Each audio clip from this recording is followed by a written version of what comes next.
আল্লাহ তাআলা বলতেছেন, ইয়া আইয়ুহান নাসু ক্বাদ জাআতকুম মাউইযাতুম মির রাব্বিকুম ওয়া শিফাউল লিমা ফিস সুদূর। হে আমার বান্দারা, ইয়া আইয়ুহান নাস, হে মানুষ সকল, ক্বাদ জাআতকুম মাউইযাতুম মির রাব্বিকুম, তোমাদের রবের পক্ষ থেকে একটা ওয়াজ এসেছে। ওয়াজ কি আসছে? ওয়াজ। আমরা ওয়াজ শুনি না? ক্বাদ জাআতকুম মাউইযাতুম মির রাব্বিকুম, তোমাদের রবের পক্ষ থেকে একটা ওয়াজ আসছে। তাহলে একটা জিনিস বোঝা গেল, এখানে ওয়াজ দ্বারা আল্লাহ তাআলা উদ্দেশ্য দিয়েছেন কোরআন আল কারীমকে। আল্লাহর পক্ষ থেকে তো আর কিছু আসে নাই, কোরআনই তো আসছে। তো ক্বাদ জাআতকুম মাউইযাতুম মির রাব্বিকুম, তোমাদের রবের পক্ষ থেকে একটা ওয়াজ এসছে, একটা উপদেশ এসছে। তাহলে আমাদের যত উপদেশ, যত ওয়াজ মাহফিল, এগুলোতে আমরা কোরআনের বাণী শুনবো না কিচ্ছা কাহিনী শুনবো? আল্লাহ তাআলার পক্ষ থেকে পাঠাইছে ওয়াজ, আর আপনি ওয়াজ মাহফিলের আয়োজন করে শুনবেন কিচ্ছা কাহিনী? হবে? এটা কোরআন বিরোধী কথাবার্তা, কাজ। আল্লাহ বলতেছেন, ক্বাদ জাআতকুম মাউইযাতুম মির রাব্বিকুম, তোমাদের জন্য তোমাদের রবের পক্ষ থেকে এসছে একটা ওয়াজ। ওয়াজ মানে উপদেশ, ওয়াজ মানে তোমার জন্য নসিহা, উপদেশ। এ কোরআন হচ্ছে আমাদের জন্য গাইডলাইন, আমাদের জন্য উপদেশ, আমাদের জন্য আল্লাহর অর্ডার। তাহলে এই অর্ডার আমাদেরকে মানতে হবে, এই উপদেশ আমাদেরকে মানতে হবে। ক্বাদ জাআতকুম মাউইযাতুম মির রাব্বিকুম, এই ওয়াজ আসার পরে আল্লাহ বলতেছেন, ওয়া শিফাউল লিমা ফিস সুদূর, এই যে কোরআন তোমাদেরকে দিলাম, এই কোরআন শুধু তোমরা পড়বা, সমাজে বাস্তবায়ন করবা, শুধু এটাই নয়, ওয়া শিফাউল লিমা ফিস সুদূর, তোমাদের অন্তরের ভিতরে যে রোগ আছে, এই রোগগুলোকেও এই শেফা দান করবে এই কোরআন আল কারীম। তাহলে আরেকটা জিনিস বোঝা গেল যে আমরা যে আত্মশুদ্ধি করতে চাই, বিভিন্ন পীর সাহেবের কাছে যাই, বিভিন্ন আলেমের কাছে যাই, তাহলে এই আলেম এবং এই পীর সাহেবরা আমাদেরকে যে নসিহা দিবেন, যে উপদেশ দিবেন, যে ওয়াজ দিবেন, এগুলো সবই হবে কোরআন এবং হাদিসের ভিত্তিতে। ওয়া শিফাউল লিমা ফিস সুদূর ওয়া হুদা ওয়া রাহমাতাল লিল মুমিনিন, এই কোরআন আমাদের জন্য আল্লাহ তাআলা পাঠাইলেন আমাদের অন্তরে যা রোগ আছে এই রোগগুলোকে পরিশুদ্ধ করার জন্য। অন্তরের রোগ কি? আমাদের শরীরে যেরকম রোগ হয়, অন্তরে সেরকম রোগ থাকে। কি থাকে? যদি রোগ না থাকতো তাহলে আল্লাহ তাআলা বলতেন না যে অন্তরের রোগের শেফা।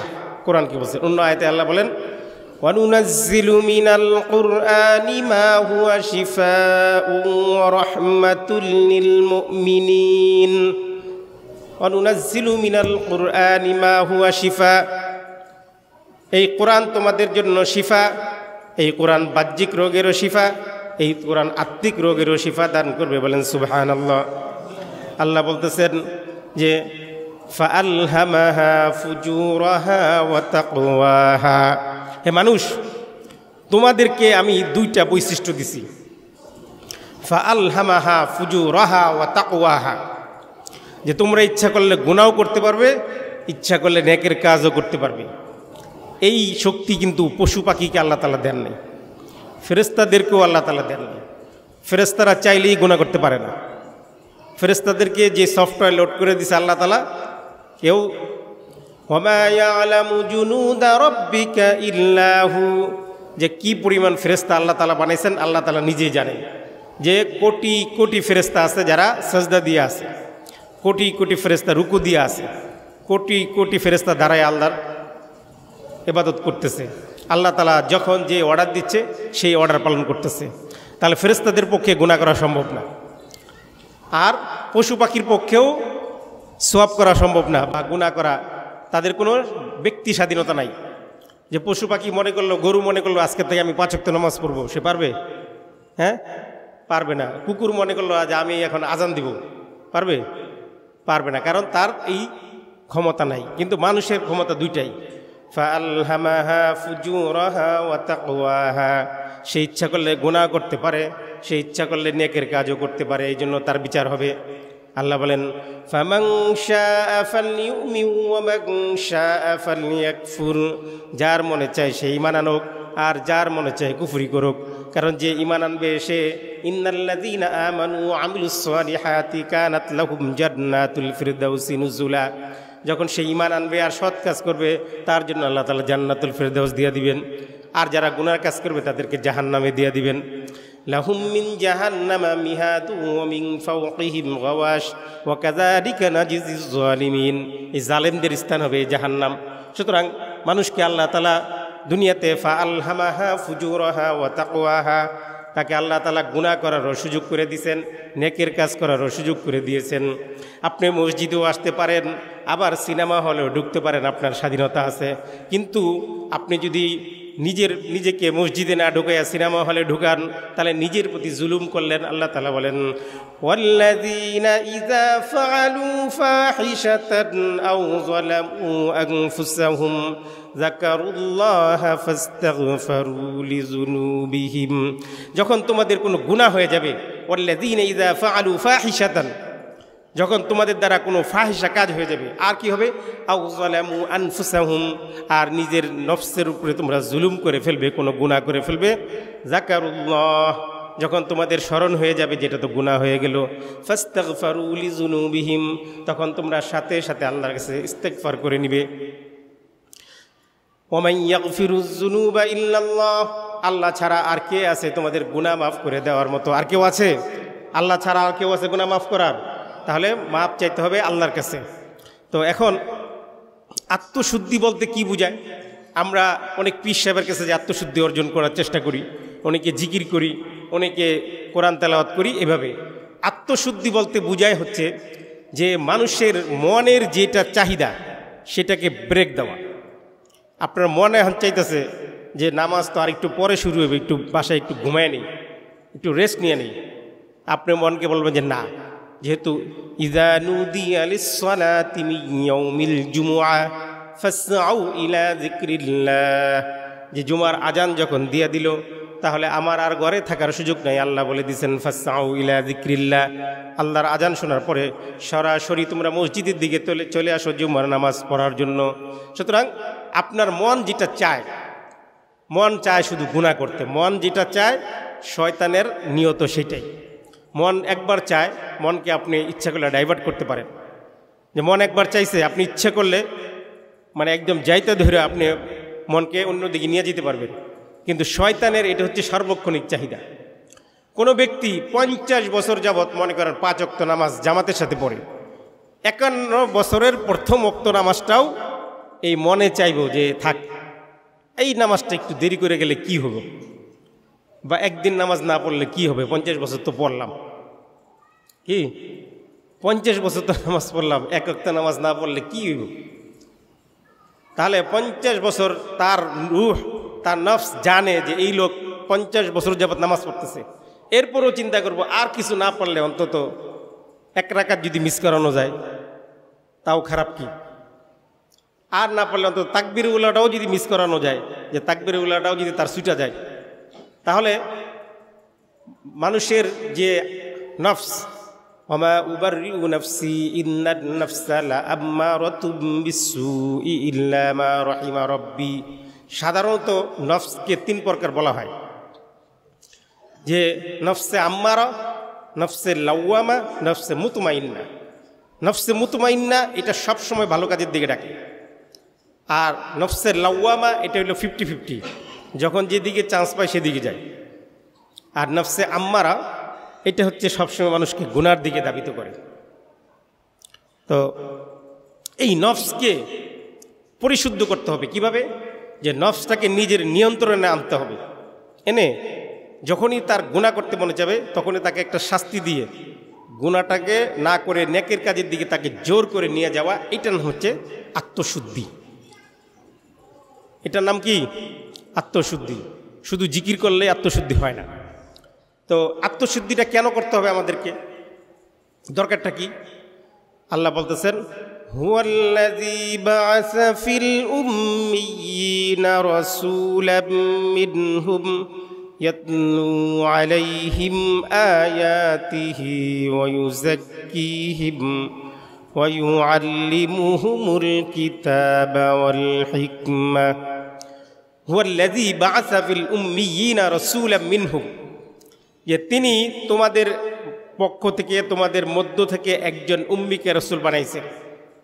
এই নবীর কাজ হচ্ছে চারটা। প্রথম কাজ হচ্ছে ইয়াতলু আলাইহিম আয়াতি, দ্বিতীয় কাজই হচ্ছে ওয়ুযাক্কিহিম, তাকে তাসকিয়া করা, উম্মতকে, সাহাবীদেরকে, মানুষকে তাসকিয়া করা, এইটা হচ্ছে নবীর কাজ। কার কাজ? নবীর কাজ। রাসূলুল্লাহ সাল্লাল্লাহু আলাইহি সাল্লাম সাহাবায়ে কেরামের তাসকিয়া করেছেন। সুতরাং আমাদেরও কাজ হচ্ছে নিজের আত্মাকে পরিশুদ্ধ করা। কি করা? পরিশুদ্ধ করা, এটা আমাদের দায়িত্ব। এখন কোথায় গেলে কিভাবে আমাদের আত্মাকে আমরা পরিশুদ্ধ করতে পারবো, সেটা আমাদেরকে জেনে বুঝে আমল করতে হবে। দেখেন, কিয়ামতের দিন আপনি যদি পরিশুদ্ধ আত্মা ছাড়া, নফস ছাড়া উঠেন, তাহলে লাভ নেই। সহজ কথা আল্লাহ বলতেছেন, ইয়াউমা লা ইয়ানফাউ মালুন ওয়ালা বানুন ইল্লা মান আতাল্লাহা বিকলবিন সালিম। ইয়াউমা লা ইয়ানফাউ মালুন ওয়ালা বানুন, সেদিন আপনার মাল আর আপনার সন্তান কোনো কাজে আসবে না। আসবে? সেদিন তো সন্তান কি যার যার মতো দৌড়াতে থাকবে।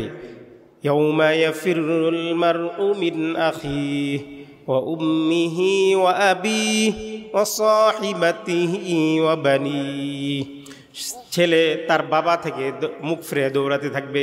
ইয়াউমা ইয়াফিরুল মারউ মিন আখিহি ওয়া উম্মিহি ওয়া আবিহি, ভাই তার ভাইয়ের থেকে, ছেলে তার পিতা থেকে, মা তার সন্তান থেকে, সবাই খালি দৌড়াইতে থাকবে, দৌড়াইতে থাকবে, কেউ কারো দিকে তাকাবে না। ইয়াউমা ইয়াফিরুল মারউ মিন আখিহি ওয়া উম্মিহি ওয়া আবিহি ওয়া সাহিবাতিহি ওয়া বানি। আল্লাহ তাআলা আমাদেরকে একদম প্রত্যেকটা পয়েন্টে পয়েন্টে ধরে ধরে বোঝাচ্ছেন। সেদিন ইয়াউমা লা ইয়ানফাউ মালুন ওয়ালা বানুন, সেদিন মাল আর সন্তান। আমার 8টা ছেলে আছিল, হ্যাঁ, দুনিয়াতে বহুত মস্তানি করছে। মহল্লার ভিতরে 4-5টা ছেলে যদি কারো থাকে, তাহলে সে কি এলাকার নেতা? মই কি হনুরে, কারণ আমার ডাক দিলে 4 পোলা মানে 8 জন একসাথে চলে আসে। কিয়ামতের দিন এই সন্তানে কোনো কাজ হবে? এই সম্পদে কোনো কাজ হবে? যে কোটি কোটি টাকা ব্যাংক লুট করে আসে, ব্যাংকে জমাইছে, ঘরের ভিতরে খাটের নিচে লুকাইছে, এই টাকা কাজে লাগবে কোনো? এই মাল তাকে আরও পথভ্রষ্ট করবে।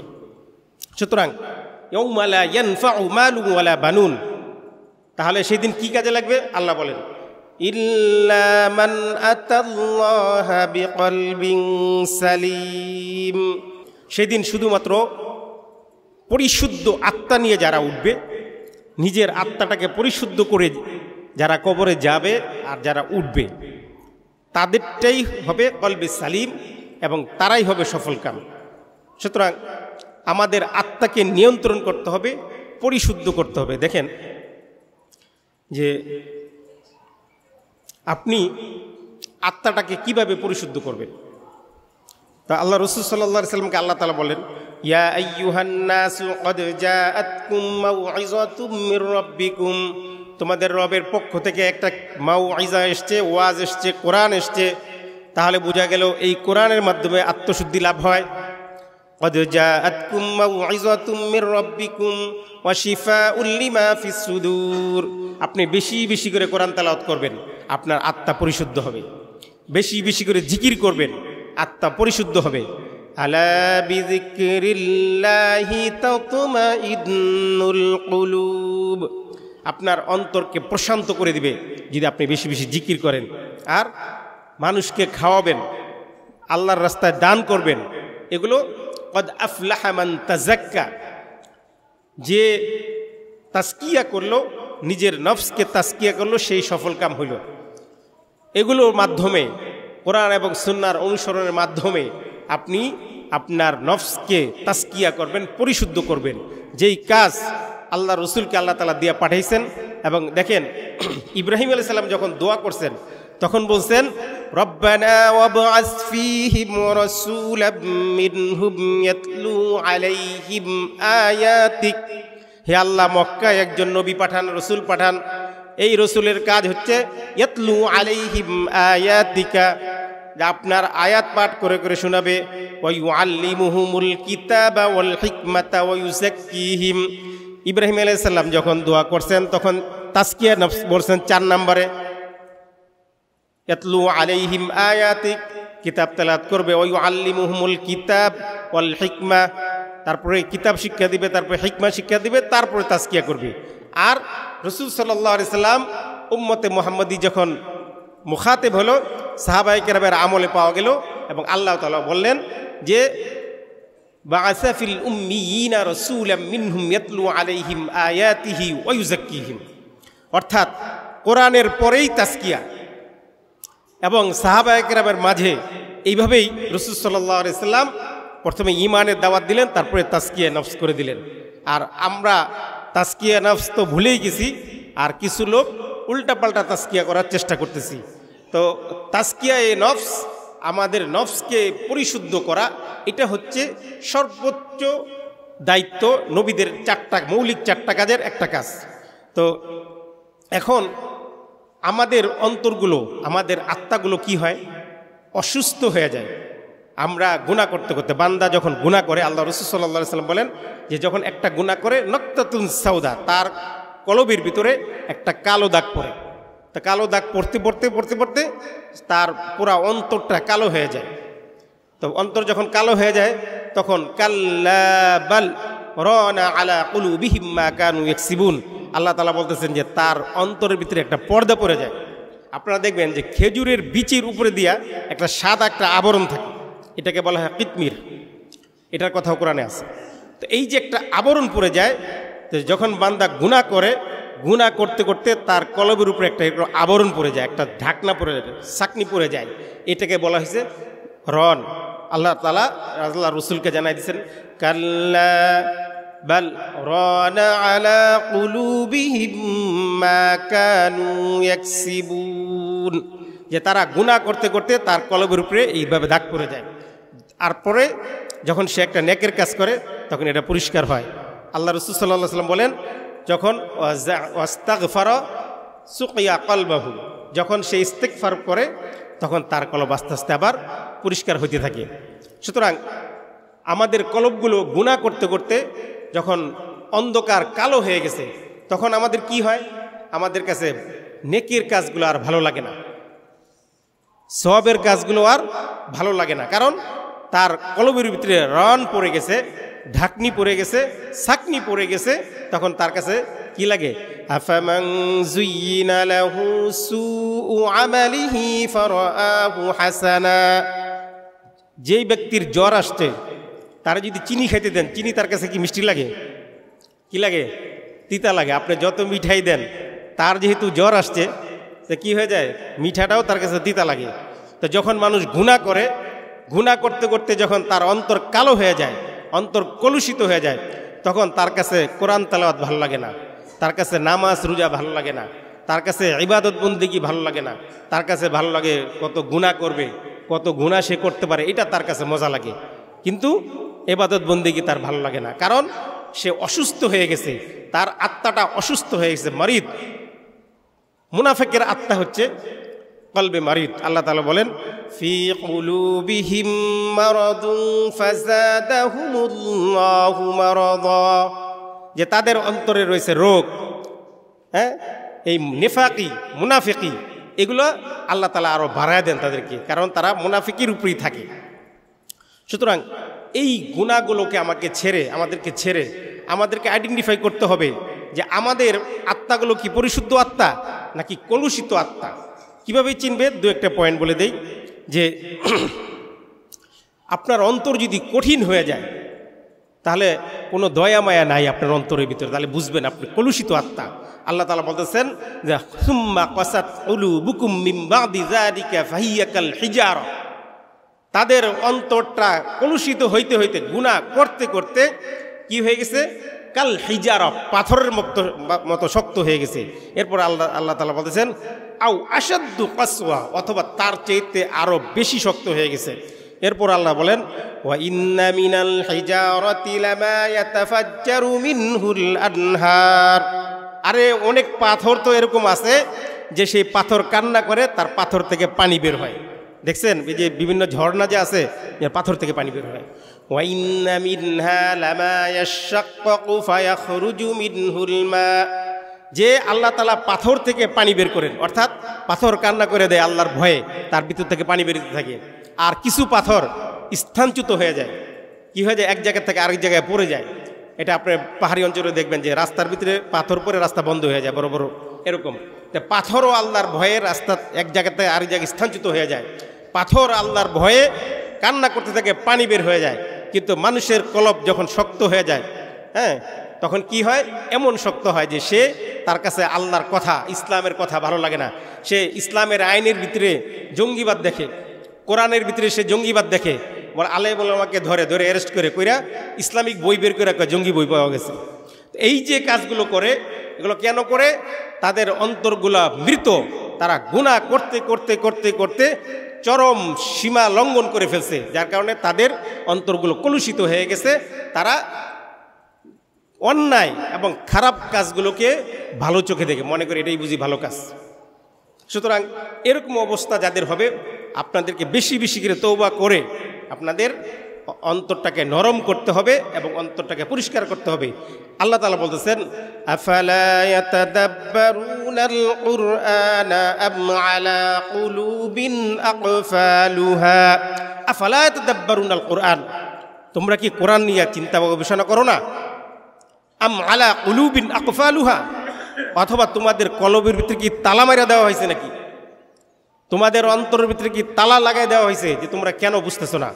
ফি কুলুবিহিম মারাদুন ফাযাদাহুমুল্লাহু মারাদা। সুতরাং আমাদের অন্তরকে পরিশুদ্ধ করতে হবে। বেশি বেশি কোরআন তেলাওয়াত, বেশি বেশি ইবাদত বন্দেগী, শরীয়তের পাবন্দি, সুন্নতের ইত্তেবা, জিকির আজকার এবং নেককার সালেহিনদের অন্তর্ভুক্ত হয়ে তাদের সাথে থেকে আমাদেরকে কী করতে হবে? আমাদের অন্তরটাকে পরিশুদ্ধ করতে হবে। এখন আপনার অন্তরটা পরিশুদ্ধ হইল কিনা? আপনি একজন পীর সাহেবের মুরিদ হয়েছেন, সকালবেলা 1200 বার জিকির করেন, সন্ধ্যাবেলা 1200 বার জিকির করেন, আপনি দরুদ পড়েন, আপনি নামাজ পড়েন 5 ওয়াক্ত, আপনি সোমবার বৃহস্পতিবার রোজা রাখেন, সব ঠিক আছে, এগুলো অনেক সওয়াবের কাজ এবং উচ্চমানের কাজ। কিন্তু আপনি মসজিদ থেকে বের হয়ে আরেকজনের গীবত করেন। আপনি জিকির শেষ করেই এক পীরের মুরিদ হলে আরেক পীরের বদনাম করেন, এক আলেমের খলিফা হলে আরেক আলেমের বদনাম করেন, এক দেশ এক দলের লোক হলে আরেকজনের বদনাম করেন। আপনার ভিতরে হিংসা আছে কিনা? আপনার ভিতরে অহংকার আছে কিনা?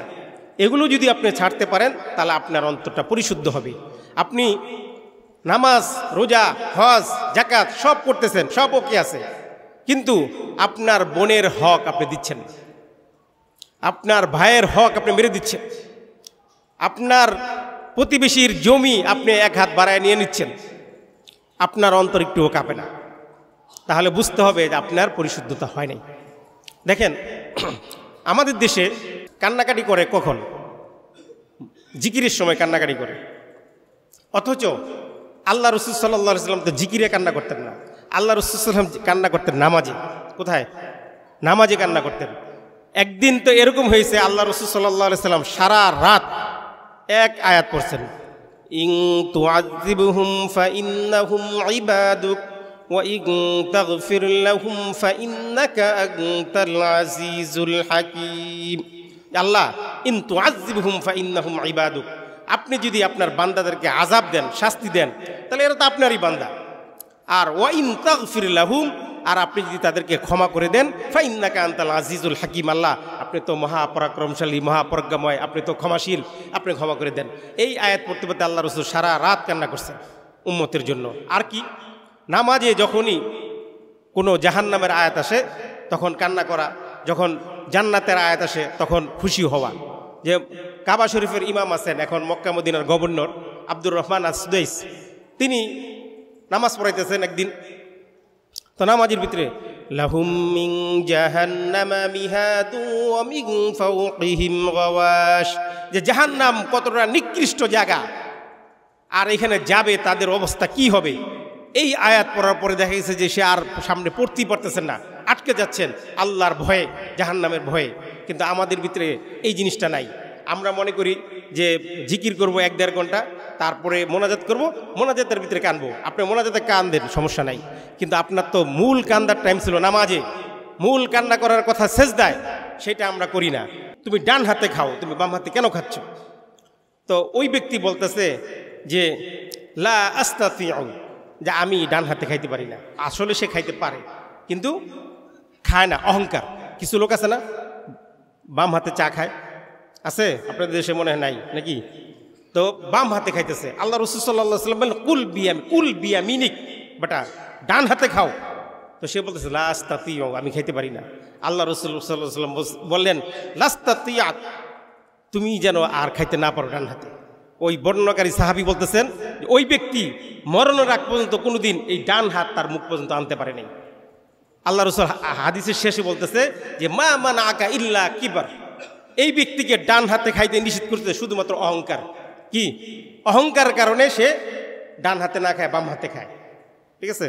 তো সুতরাং এই অহংকার, এটা মানুষের যতগুলো ব্যাধি আছে, মানুষের অন্তরের ভিতরে মৌলিক ব্যাধি হচ্ছে চারটা। কি?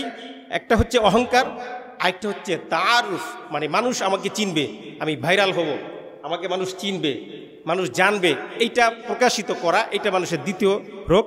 তৃতীয় রোগ হচ্ছে নেতৃত্ব, নেতা আমি একাই হব, পৃথিবীতে আমি একাই নেতা থাকবো, এলাকায় আমি একাই নেতা থাকবো, এই তৃতীয়। আর চতুর্থ হচ্ছে লোভ লালসা। তো মুহাক্কিক উলামায়ে কেরাম বলেন যে এই চারটা মৌলিক যে বদ গুণ মানুষের ভিতরে কেন আসছে, কারণ মানুষকে চারটা মৌলিক উপাদান দিয়ে তৈরি করা হয়েছে। কি কি? একটা হচ্ছে আগুন, একটা বাতাস, একটা পানি, একটা মাটি। তো আগুন যেহেতু উপরের দিকে যায়, এর মাধ্যমে মানুষের ভিতরে অহংকার সৃষ্টি হয়। আর বাতাসের মাধ্যমে মানুষ, এই যে বাতাস এক এলাকা থেকে আরেক এলাকায় যায়, ব্যাপক ছড়ায় পড়ে, সে চায় তার পরিচিতি ভাবে ছড়ায় পড়ুক। আর এরপরে কি হয় যে নেতৃত্ব, এই বৈশিষ্ট্যটা আসে মানুষের পানি থেকে। দেখবেন পানি নিচের দিকে গড়ায়, যদি যাইতে না পারে অন্তত ভিজাইয়া দিয়ে আসে। কি করে? যে পানি নিচের দিকে যেতেই থাকে, আশেপাশে যাকে পাবে সবাইকে সে ভিজাইয়া দিবে, অর্থাৎ সবার নেতা সে হবে। ঠিক আছে? এই সিফাতের কারণে মানুষের আল্লাহ তাআলা পানি দ্বারা সৃষ্টি করছেন। তো পানির সিফাতের কারণে তার ভিতরে এই নেতৃত্ব পাওয়ার একটা লোভ আসে। আবার মাটি দেখবেন দুনিয়ার যা কিছু আছে সব কিছু খায় ফেলে। কি করে? হ্যাঁ, আপনি স্বর্ণ দিলে মাটি খেয়ে ফেলবে না? হ্যাঁ, আপনি যা কিছু দিবেন মাটিরে, মাটি সব খেয়ে ফেলবে। তো যেহেতু মানুষকে মাটি দিয়ে সৃষ্টি করছে, মানুষের ভিতরে একটা লোভ একটা তৈরি হয়েছে, যে সে খালি চিন্তা করে যে খালি কেমনে খাবো। আল্লাযী জামাআ মালাহু আদ্দাদা ইয়াহসাবু আন্না মালাহু আখলাদা, খালি সম্পদের লোভ আর লালসা এগুলোর ভিতরে থাকে। তো মুহাক্কিক উলামায়ে কেরাম বলেন যে চারটা উপাদান দিয়ে আল্লাহ তাআলা তৈরি করলেন, এবং চারটা বদগুণ আছে এই চারটা উপাদানের কারণে। কিন্তু এর থেকে মুক্তির উপায় কি? এর থেকে মুক্তিরও আল্লাহ তাআলা চারটা উপায় দিচ্ছেন। যে অহংকার থেকে যদি মানুষ মুক্ত থাকতে চায়, তাহলে তার জন্য হলো নামাজ। সে যদি নামাজ পড়ে, তা তার ভিতর থেকে অহংকার আস্তে আস্তে চলে যাবে, কারণ নামাজ নিরহংকারের প্রতীক। এরপরে মানুষ যে মানে নিজেকে খালি পরিচিত করতে চায়, খালি ভাইরাল করতে চায়, আমাকে সবাই চিনুক, এইটাকে বন্ধ করার জন্য হলো হজ করবে। দেখবেন সবাই একরকম পোশাক, কে সৌদি আরবের বাদশাহ আর কে বাংলাদেশের ফকির, এটা আরাফাতের ময়দানে চিনার কোনো কায়দা নাই, সব এক সমান। এরপরে নেতৃত্ব সে পেতে চায়, তাহলে তাকে ত্যাগ করতে হবে। তো এই গুণটা তার ভিতর থেকে বের হবে রোজা রাখার মাধ্যমে। আর লোভ লালসা খালি পাইতে চায়, সেইটা তার ভিতর থেকে বের হবে হলো জাকাতের মাধ্যমে। সে খালি লোভ করে টাকা কামাই করতে চায়, আল্লাহ তাআলা বলেন জাকাত দিয়া তুমি টাকা কমাও, তাহলে তোমার অন্তরের ভিতরে হিট লাগবে। খুয মিন আমওয়ালিহিম সাদাকাতান তুতাহহিরুহুম, যে তুমি যখন সাদকা দিবে তখন তোমার আত্মাকে আল্লাহ তাআলা পরিশুদ্ধ করে দিবেন। আল্লাহ সুবহানাহু ওয়া তাআলা আমাদেরকে আজকের যে আত্মশুদ্ধির আলোচনা করলাম, আমাকে সহ সকলকে আল্লাহ তাআলা পরিশুদ্ধ আত্মা নিয়ে কিয়ামতের দিন ওঠার তৌফিক দান করুন, আমিন।